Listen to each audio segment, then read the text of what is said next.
కదా పెద్ద ఆయన. జమ్మూ కాశ్మీర్ అబ్దుల్లా గారు వచ్చారు. అందరు పెట్టినప్పుడు ఇంకేందంటయ్యా, ఏందయ్యా ఈయన ఏమన్నా పెద్ద కింకాంగా? అంత మంది వచ్చి సంతకాలు పెట్టి దర్శనం తీసుకున్నప్పుడు ఏమంట అంత ఈగో? మేము అడిగేది ఏమంత గర్వం, ఏమంత అహంకారం, ఏ వెంకటేశ్వర స్వామి అంటే అంత చిన్నచూప? ఒక సంతకం పెట్టి తప్పేంటి ఏంటి అని అడుగుతున్నా. పెట్టడు. ఎందుకు పెట్టడు? ఎవరి కోసం పెట్టడు? అది టీటీడీ యాక్ట్ లో ఉంది, ఎందుకు పెట్టడు? ఓకే, ఒక్క నిమిషం ఆనంద్ గారు. ఓకే, ఆయన పెడతారా పెట్టరా అన్నది మనతో మాట్లాడడం కాదు. మాజీ చైర్మన్ గారే డైరెక్ట్గా మాట్లాడారు. ఆ బయట మీకు ఒకసారి వినిపిస్తాను. బోమన కరుణాకర్ రెడ్డి గారు కొద్ది నిమిషాల క్రితమే ఆయన మాట్లాడిన బయట ఒకసారి వినండి. ఆ బయట ప్లే చేయండి అమ్మా. నిషేధించుకోండి, మీకు భయం కాబట్టి మీరు నిషేధించుకోండి. కానీ స్వామివారి దర్శనానికి ఒక పూర్వ ముఖ్యమంత్రి వస్తూ ఉంటే,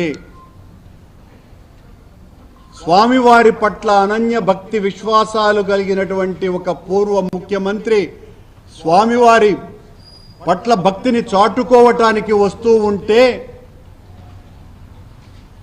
భయపడిపోయినటువంటి ప్రభుత్వం చేస్తున్నటువంటి నిర్వాకం ఇది. హైందవ సంఘాన్ని హింస పెడుతున్నటువంటి కలుషాత్ములు,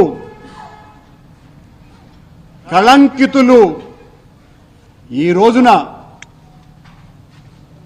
జగన్మోహన్ రెడ్డి గారి మీద అత్యంత దారుణంగా, హేయంగా, నీచాతి నీచంగా ఆయన మీద దాడికి దిగితే, ఆయన డిక్లరేషన్ ఇచ్చి దైవదర్శనానికి వెళ్ళాలి అని సూడో భగవంతుని పట్ల అంతంత మాత్రమే నమ్మకం ఉన్నటువంటి సూడో మనుషులు జగన్మోహన్ రెడ్డి గారిని కట్టడి చేయాలని మాట్లాడుతున్నారు.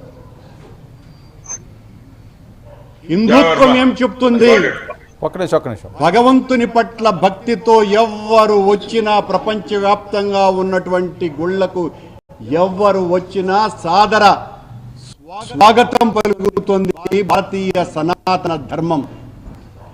ఆ ధర్మానికి విరుద్ధంగా ప్రవర్తించటమే కాకుండా 5 సంవత్సరాల పాటు ముఖ్యమంత్రిగా స్వామివారికి పట్టు వస్త్రాలనే బహూకరించినటువంటి ముఖ్యమంత్రిని మీకు భయం? రైట్, ఇదండి. వెరీ గుడ్ అండి. ఈయన సనాతన ధర్మం స్పెషలిస్టా? వర్మ గారు, ఈయన కూతురు పెళ్లి ఏ దీంట్లో జరిగింది వర్మ గారు? బోమ కరుణాకర్ రెడ్డి కూతురు పెళ్లి దాంట్లో ఏ పద్ధతి ప్రకారం జరిగింది ఒక్కసారి ఆయన చెప్పమనండి. ఇప్పుడు ఆయన సనాతన ధర్మం గురించి, హైందవ దీని గురించి ఏందేందో మాట్లాడుతున్నారు. పిచ్చి అనుకున్నారా? ఆయన కూతురు పెళ్లే క్రిస్టియన్ మ్యారేజ్ జరిగింది కాదంటాడా? ఆయన ఇప్పుడు సనాతన ధర్మం గురించి పెద్ద 3 బొట్లు పెట్టుకొని ఆయన వచ్చి మాట్లాడితే మేము వినాల్సిన పరిస్థితుల్లో మేము లేము. మేము అడుగుతున్నాం ఒక్కటే, ఆయన